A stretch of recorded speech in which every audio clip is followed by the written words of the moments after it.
We start Fabius in Plutarch's Lives, translated by John Dryden, revised by Arthur Hugh Clough. Having related the memorable actions of Pericles, our history now proceeds to the life of Fabius, a son of Hercules and a nymph, of some woman of that country, who brought him forth on the banks of Tiber, was, it is said, the first Fabius, the founder of the numerous and distinguished family of that name. Others will have it that they were first called Fudii because of the first of the race delighted in digging pitfalls for wild beasts, Fodere being still the Latin for to dig, and fossa for a ditch, and that in the process of time, by the change of the two letters, they grew to be called Fabii. But be these things true or false, certain it is that this family for a long time yielded a great number of eminent persons. Our Fabius, who was fourth in descent from that Fabius Rullus, who first bought the honorable surname of Maximus into his family, was also, by way of personal nickname, called Verrucosus, from a wart on his upper lip, and in his childhood they in like manner named him Avicula, or the Lamb, on account of his extreme mildness of temper, his slowness in speaking, his long labor and pains in learning, his deliberation in entering into the sports of other children, his easy submission to everybody, as if he had no will of his own, made those who judge superficially of him in greater number esteem him insensible and stupid, and few only saw that his tardiness proceeded from stability, and discerned the greatness of his mind and the line-likeness of his temper. But as soon as he came into employments, his virtues exerted and showed themselves.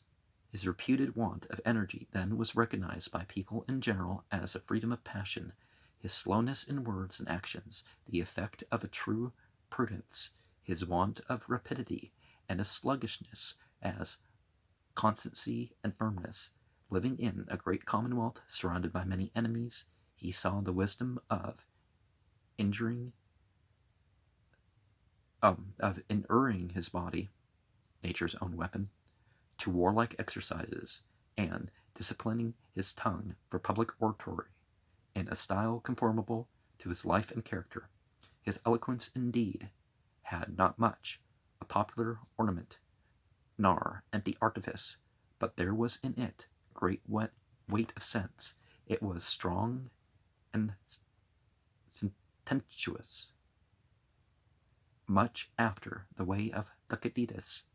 we have yet extant his funeral oration upon the death of his son, who died consul, which he recited before the people. He was 5 times consul, and his first consulship had the honor of a triumph for the victory he gained over the Ligurians, whom he defeated in a set battle, and drove them to take shelter in the Alps, from whence they never after made any inroad or depredation upon their neighbors.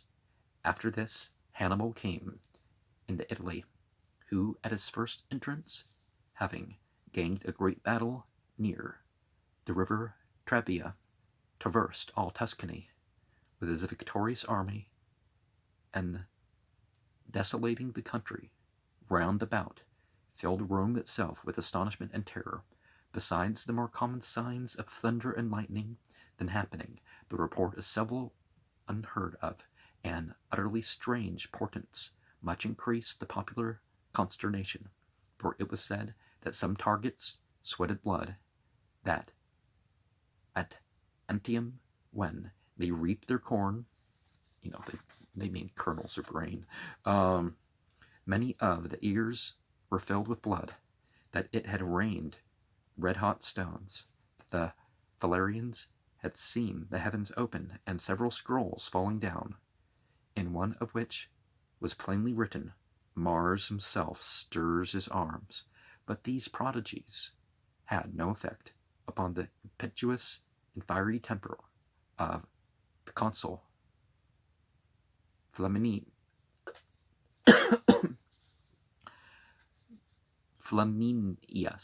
whose natural promptness had been much heightened by his late unexpected victory over the Gauls, when he fought them contrary to the order of the Senate and the advice of his colleague Fabius on the other side, thought it not seasonable to engage with the enemy.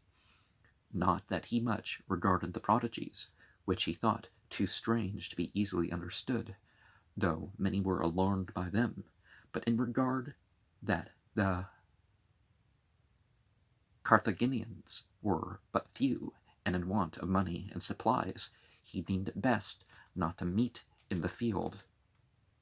a general whose army had been tried in many encounters, and whose object was a battle, but to send aid to their allies, control the movements of the various subject cities, and let the force and vigor of Hannibal waste away and expire like a flame for want of the ailment. These weighty reasons did not prevail with Flaminius, who protested that he would never suffer the advance of the enemy to the city, nor be reduced like Camillus in former time to fight for Rome within the walls of Rome. Accordingly he ordered the tribunes to draw out the army into the field, and thought he himself, leaping on horseback to go out, was sooner mounted, but the beast, without any apparent cause, fell into a violent fit of trembling and bounding, that he cast his rider headlong on the ground, and was no ways deterred, but proceeded as he had begun, and marched forward up to Hannibal, who was posted near the lake Thrasymene in Tuscany. At the moment of this engagement there happened so great an earthquake that it destroyed several towns, altered the course of rivers, and carried off parts of high cliffs. Yet such was the eagerness of the combatants that they were entirely insensible of it. In this battle Flaminius fell, after many proofs of his strength and courage, and round about him all the bravest of the army. In the whole 15,000 were killed, and as many made prisoners. Hannibal, desirous to bestow funeral honors upon the body of Flaminius, made diligent search after it, but could not find it among the dead, nor was it ever known what became of it. Upon the former engagement near Trebia, neither the general who wrote, nor the express who told the news, used straightforward and direct terms, nor related it otherwise than as a drawn battle, with equal loss on either side. But on this occasion, as soon as Pomponius the praetor had the intelligence, he caused the people to assemble, and, without disguising or dissembling the matter, told them plainly, We are beaten, O Romans, in a great battle. The consul Flaminius is killed. Think, therefore, what is to be done for your safety. Letting loose his news like a gate of wind upon an open sea, he threw the city into utter confusion. In such consternation, their thoughts found no support or stay. The danger at hand at last awakened their judgments into a resolution to choose a dictator,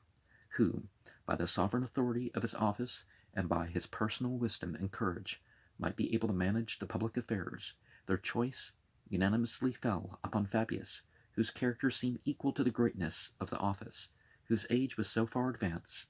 as to give him experience without taking from him the vigor of action. His body could execute what his soul designed, and his temper was a happy compound of confidence and cautiousness. And one of the important things is that we